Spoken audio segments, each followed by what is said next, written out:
Cooper Flagg was a topic of conversation. How was his peach jam, and what were your highlights from the tournament? He's fabulous. For people who are unfamiliar, he's in the class of 2025. That means these are players who are about to enter their junior year of high school. And the consensus is either Cooper Flagg or Cameron Boozer, Carlos Boozer's son, is the best player in that class. I personally think it's Cooper Flagg. Others think it's Cameron Boozer.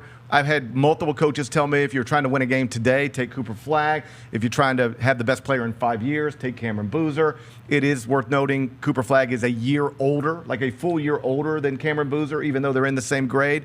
So reasonable minds can disagree on who's better, but they're both really special talents. And what's interesting about this kid is he's from Maine. Maine. Seems almost as rare as a player from Ireland. Okay, yeah, right. I mean, it probably is. And so the only thing is talents of his level, they typically play up. So they'll be playing in the 17 and unders, the main Peach Jam event. He's only playing 16 and under, so is Cameron Boozer. And the reason is because there's quite literally no 17 and under team from Maine. Now, they could have made this a 17 and under team, but then they'd have got their brains beat in. Because that team even, it's just built for him. Yeah. When he's gone, there will be no Maine United Nike EYBL team. Maybe this is the start. It's just him. Of great Maine basketball. Yeah, like once he's gone, that's gone. But it reminds me, like many years ago, there was a Memphis Pump and Run team that Adidas built, and it was just built around Thaddeus Young. And when Thaddeus was gone, Memphis Pump and Run disappeared. So this team Maine United thing will be the same.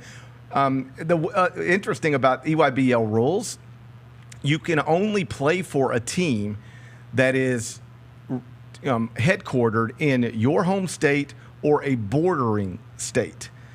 So that's why he can't just play for Team Thad or play for the Expressions Elite out of Boston. He has to play for states for a team out of Maine or states that border Maine. What borders Maine? I don't know, but it ain't much. New Hampshire? No, is it Vermont? It's one of those. Either the New Hampshire or Vermont. That's it ain't where a lot of basketball players are. So they had to build a team around him. He's fabulous. And another kid I saw, who's the number one player in the class of 2026, so just finished his freshman season, named AJ DeBansa. He's from Boston, 6'8", just the classic 6'8" wing that everybody wants now. Super athletic, can really make shots. He led Peach Jam in scoring, like around 25 points per game at the 17 and under division. So he's playing against guys who are, already committed to Duke and Kentucky, and he's the best scorer at Peach Jam.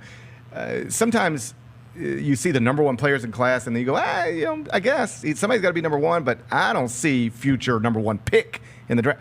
This AJ DeBansa, he will, I don't want to say likely because, he's probably 3 years away from entering the draft, but he looks like the guy who's going to pull this in 3 years. Okay. There's a chance. I just sat down and spent some time with a young man who will be the number one pick in an NBA draft someday. He's really special talent. So that's always the great thing about going to something like Peach Jam. In addition to, you see all these coaches, every college coach in America is there, but you really do see the next great ones. First time I saw Andrew Wiggins, Julius Randle, R.J. Barrett, Marvin Bagley, Zion Williamson. They were all a part of this type of stuff. So you see them early, and often they turn into the people you're watching inside FedEx Forum.